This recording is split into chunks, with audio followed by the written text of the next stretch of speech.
اعوذ باللہ من الشیطان الرجیم بسم اللہ الرحمن الرحیم۔ بنی اسرائیل کے دو بھائیوں کا واقعہ بیان کیا جاتا ہے کہ بنی اسرائیل میں دو بھائی تھے جن میں ایک مسلمان تھا اور دوسرا کافر تھا۔ دونوں دریا کے شکاری تھے۔ کافر بھائی بت کو سجدہ کیا کرتا تھا، مگر جب مچھلیوں کے لیے جال تیار کرتا تو اس میں ڈھیروں مچھلیاں آ جاتی کہ اس کو کھینچنا بھی اس کے لیے مشکل ہو جاتا، مگر مسلمان کے جال میں صرف ایک مچھلی آتی اور اسی پر صبر کے ساتھ خدا کا شکر ادا کرتا۔ اتفاقاً ایک روز اس مسلمان کی بیوی مکان کے چھت پر گئی تو اس کی نظر کافر کی بیوی پر پڑی جو زیور اور بہترین لباس سے آراستہ تھی۔ یہ دیکھ کر مسلمان کی بیوی میں وسوسہ پیدا ہوا کہ کاش وہ بھی ایسی ہوتی۔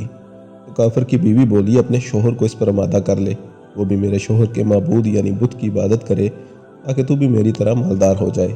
یہ سن کر مسلمان بیوی کچھ غمزدہ ہو کر نیچے آئی، اور جب اس کا شوہر گھر آیا تو اس نے بیوی کا حال دیکھ کر دریافت کیا، ہر کیا بات ہے جس سے اس قدر غمزدہ معلوم ہوتی ہو؟ کہنے لگی، بس میاں، یا تو مجھے طلاق دے دو یا اپنے بھائی کے معبود کی عبادت شروع کر دو۔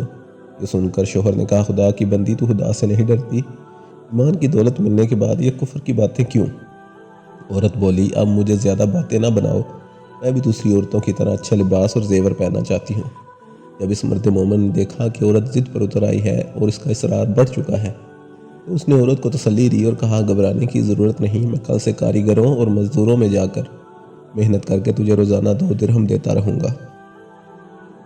یہ سن کر عورت کو تسکین حاصل ہوئی اور سویرے ہی وہ مومن مرد مزدوری کی تلاش میں نکلا، لیکن کسی نے اس حال تک نہ پوچھا۔ یہ دیکھ کر وہ دریا کے کنارے پہنچا اور شام تک اللہ کی عبادت میں مصروف رہ کر رات کو گھر آیا تو بیوی نے دریافت کیا، تم کہاں تھے؟ کہنے لگا، میں بادشاہ کی خدمت میں مصروف تھا، اس نے مجھ سے 30 دن کام کرنے کی شرط کی ہے۔ عورت نے کہا، آخر بادشاہ تم کو کیا دے گا؟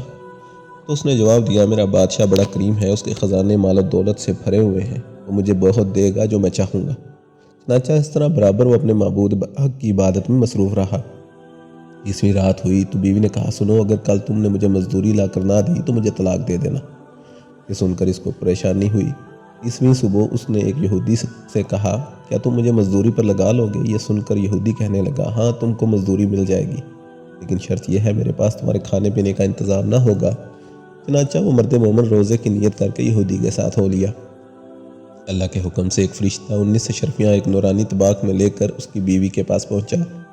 کہنے لگا، میں بادشاہ کا قاصد ہوں، اس نے اشرفیاں لے کر مجھ کو تیرے پاس بھیجا ہے اور فرمایا ہے تیرا شوہر ہمارے پاس کام میں تھا، ہم نے اس کو نہ چھوڑا، یہاں تک کہ اسی نے ہم کو چھوڑ دیا اور یہودی کے پاس چلا گیا۔ اگر وہ ہمارا کام کرتا تو ہم اس کو اور زیادہ اجرت دیتے، بس یہ ایک اشرفی کی کمی اسی وجہ سے ہے۔ چنانچہ وہ عورت ان اشرفیوں میں سے ایک اشرفی لے کر بازار گئی، سنار سے 1000 قیمت عورت کے ہاتھ میں رکھ دی، اور جب شام کو مومن مرد گھر واپس لوٹا تو عورت نے اس سے دریافت کیا، آج تم کہاں تھے؟ اس نے جواب دیا، آج میں ایک یہودی کے کام پر گیا تھا۔ بیوی کہنے لگی، آخر بادشاہ کی خدمت پر کر کے تم دوسرے کی خدمت کیوں کرتے ہو؟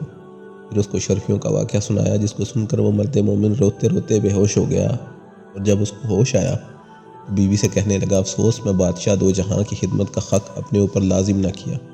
اس کے بعد اس شخص نے عورت کو چھوڑ دیا اور پہاڑوں پر چلا گیا، جہاں خدا کی عبادت میں مصروف رہ کر اس کا انتقال ہو گیا۔ اللہ تعالیٰ اس پر اپنا رحم فرمائے، آمین۔